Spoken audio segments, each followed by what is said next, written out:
Welcome back to Sika Strength. Welcome back to Sika Stan. Today we're looking at Jon Jones and we're looking at him squatting heavy.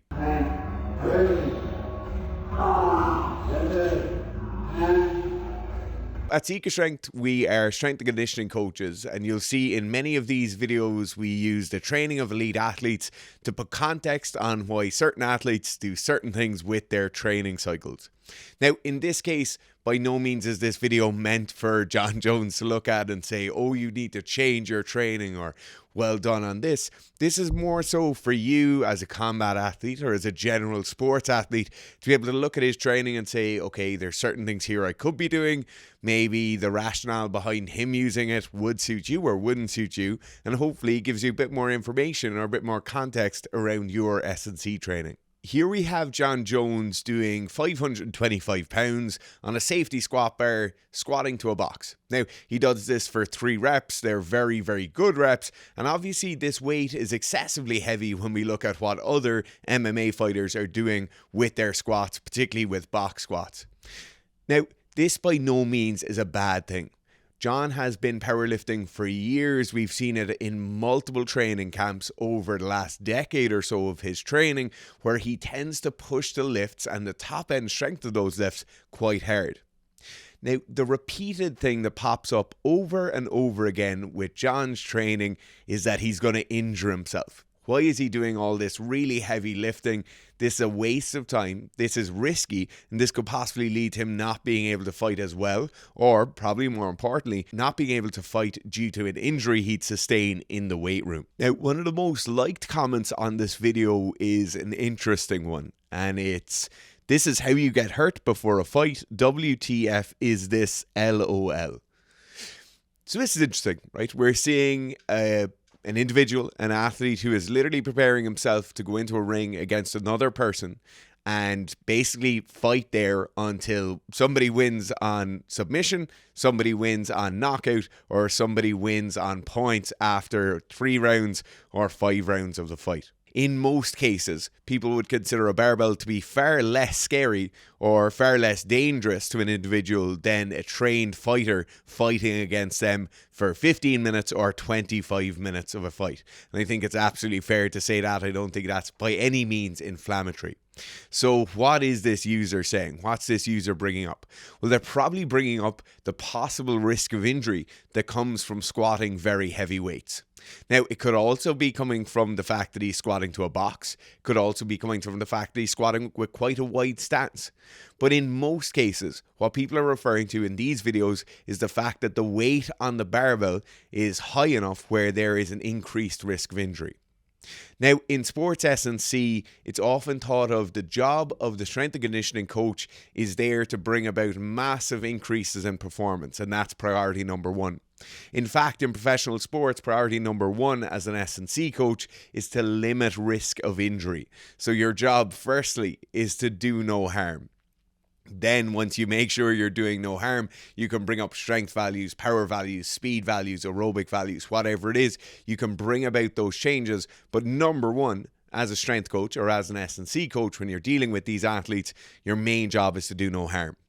Now, the big advantage we have in Jon Jones's case is that we can hear his strength coach. We've heard him on multiple interviews, and we'll hear what he's doing, with the rationale behind it, why Jon enjoys doing this style of training. So interesting things here. He says squat. Jon's squat at the moment is in the mid 500s. Squat, I think right now he's sitting right about mid 5s. 240 kilos, 250 kilos for back squats. His bench press in pounds is, he says, upwards of 365 pounds, maybe 385 pounds on a good day. So 175 kilo bench press. It's not to be sniffed at. If I had to put a single on his press, I think he could press upwards of 365. A lot of us who are in the strength sports industry would really like a bench press that is that heavy. And then his deadlift is northwards of 600 pounds. But for a pull, I think he's low to mid 6s. So Jon, although he is a very light athlete, he is an athlete who by no means has a massive amount of muscle mass accrued on his frame, particularly in his lower body. He's still quite slender and lean. But Jon has very impressive strength numbers. Now, this isn't something we see from all MMA fighters. This isn't something we see from all MMA fighters who are even signed by the UFC. Jon is definitely an outlier in this case. And so why is he pushing so hard in the strength numbers, or why might that be valuable for him? The first thing here, when we really look at a fighter, and when we look at a fighter who's at that level of his sport, you have to consider personal preference as the thing. Jon obviously enjoys powerlifting style training. We've seen him do powerlifting cycles time and time again with great success, and every time he goes into camp, he seems to be concentrating on it. Now, the other thing that's interesting in this case is that when Jon isn't in a fight camp, he tends to be doing a lot of strength training. So he obviously has a lot up on his Instagram. We've seen a lot of videos. He trains at a kind of conjugate style or semi-west side style of powerlifting training, and it's clearly something he enjoys, and that's really important. So when we get an athlete, they're spending their entire lives training, and it's absolutely vital that that athlete has confidence in what they're doing and that they actually enjoy what they're doing. Now, the other thing that should be noticed here, or should be mentioned, is the use of a safety squat bar. So a safety squat bar is basically a barbell with two handles on it. The weight is set in a slightly different orientation, and that allows us to do a couple of things. So firstly, the safety aspect of a safety squat bar, it allows you initially to make sure your wrists and your shoulders aren't strained. So for a lot of fighters, whether they're grapplers or strikers, they'll have internally rotated shoulders. Their shoulders will set forward slightly more, and they'll tend to have quite poor external rotation. Now, what this means as a fighter is they tend to be set out in front a small bit, which can be advantageous to them. But when we bring them to a barbell and put a bar in their back, then they can have trouble maintaining a good upper back position or a good rack position for the barbell. So whether this is a low bar style squat or a high bar style squat, when we have restriction around the shoulders, we can be putting that fighter or that athlete into a slightly non-ideal position, which might just lead to more strain on the body. And if you consider Jon is probably going through multiple training sessions a day in different modalities, whether that's striking, grappling, conditioning, strength training in this case, it's important that we're using tools that won't take away massively from those other modes of training. Now, the other way in which a safety squat bar is slightly more safety conscious is it allows us to balance the amount of anterior and posterior chain being used. So basically, the amount of work that's being done by the back versus the amount of work that's being done by the legs. Obviously, that's a very simplified version, but in this case, a safety squat bar allows us to use our quads and our legs more than our back, our glutes, and our hamstrings. So if we have a fighter, obviously that fighter doesn't want to be sacrificing any of his back. He doesn't want to be putting his back into non-ideal positions.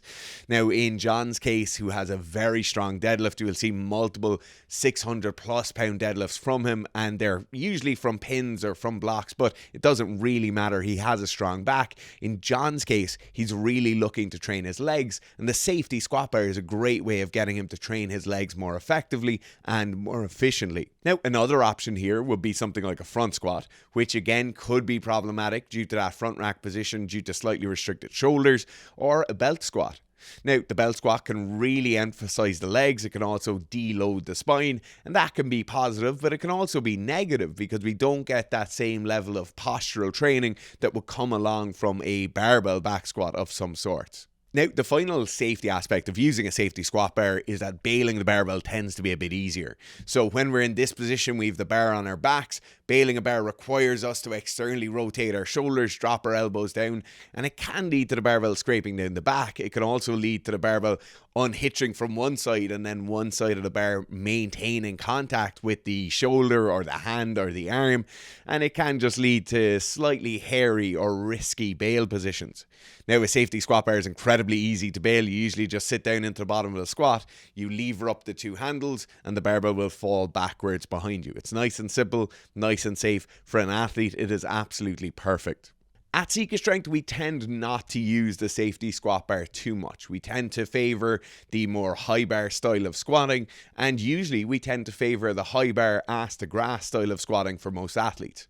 Now, this is ideal. We get long ranges of motion, we still get that great balance between anterior and posterior strength, and we get a small bit more skill development going on there. It's clear that in Jon's case, he doesn't really need more of that. In Jon's case, he has a very good basis of strength training, and so the use of the safety squat bar is definitely justified.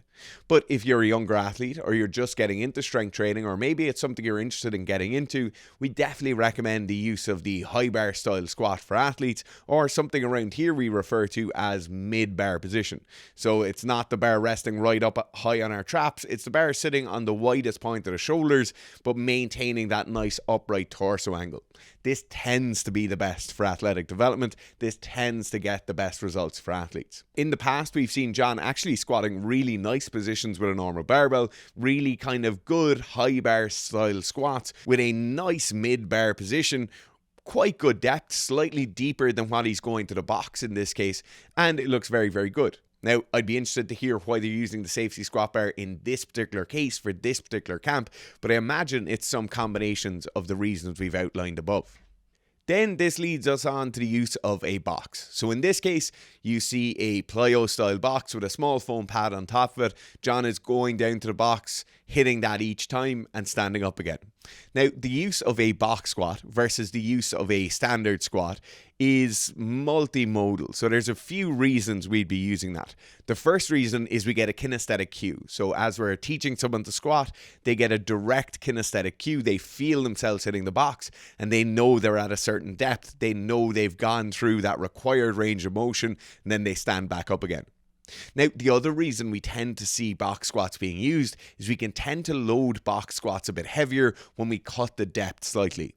Now, this is the same reason we'll see a lot of track and field athletes in season using very heavy box squats. They still get that large bipedal load. They still get a massive central nervous system stimulus from it, but they're not necessarily going into as dangerous or as restricted a position as the very bottom of the squat.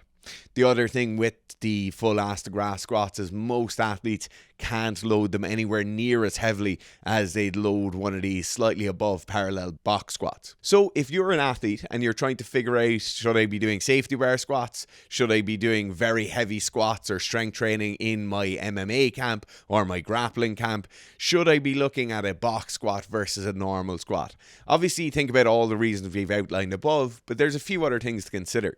So the first thing is your history of training. Are you somebody, maybe you've done powerlifting for 3 or 4 years and now you've gone into MMA or combat style sports? In that case, the use of your powerlifting training will be quite low impact. You'll still get a very good stimulus from it. You'll maintain your strength levels very well, but it's not going to take a massive amount from you. If, on the other hand, you're a complete novice to strength training or you haven't really done any very specific max strength training, then that stimulus could be more fatiguing than in the previous camp. So in this case, you've got that kind of beginner gains, but you've also got the increased DOMs that are coming from novel stimulus. So it is important you note that.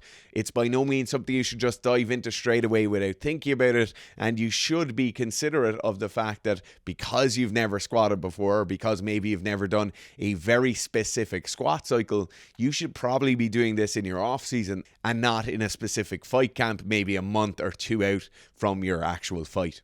The other thing to consider then is things like previous injuries you've had. So if you're somebody and you've had multiple ACL or MCL tears, maybe you've had multiple strains around your knees, your ankles, your hips, whatever it is, then in that case, you should be looking at strength training and you should be looking at it as a way of possibly mitigating the risk of re-injury. So in that case, if you've had a lot of lower body musculoskeletal injuries, then you should be looking at the box squat, you should be looking at the safety bar squat, or you should be looking at a high bar style back squat to bring more strength into those systems. This is very much one of those things where you need to lean into it more. You need to make sure there's more integrity and better structure around those joints and around those muscle groups, and try and limit the risk of that re-injury as much as you possibly can.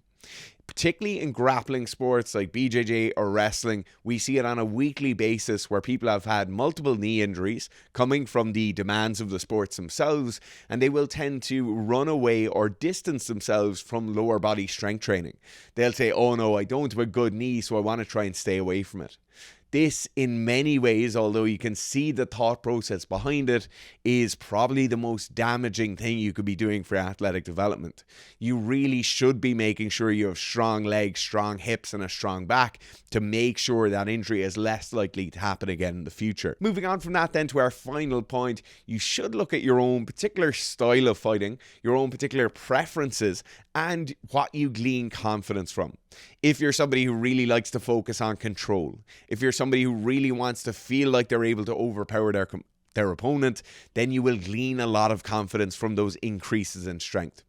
On the other hand, if you're somebody who has always felt maybe a bit weaker, maybe you're a bit more standoffish and you like to work on maybe your dynamics in the ring or dynamics on the mats and staying that bit more disconnected from your opponent, it could be coming from the fact that your strength values are just a bit low, and that anytime you go into those engagements, you feel like you don't have the strength or the power to control that element of it.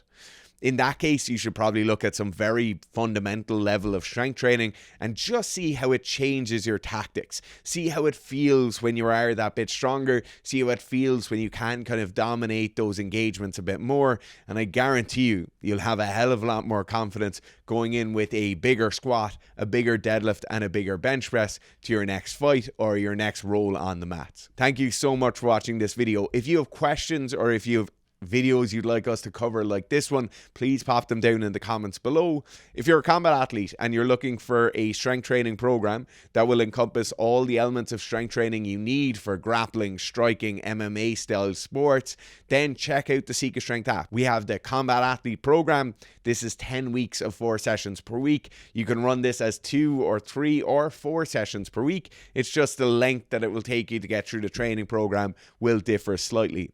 Now, the other option we have here in the off-season style of training is off-season strength and hypertrophy programs, or if your back squat really wants a shot in the arm, you could try the RTA1 or RTA2 back squat cycles and really bump up those squat numbers to make sure you're squatting numbers as close to Jon Jones as you possibly could be. Thanks for watching.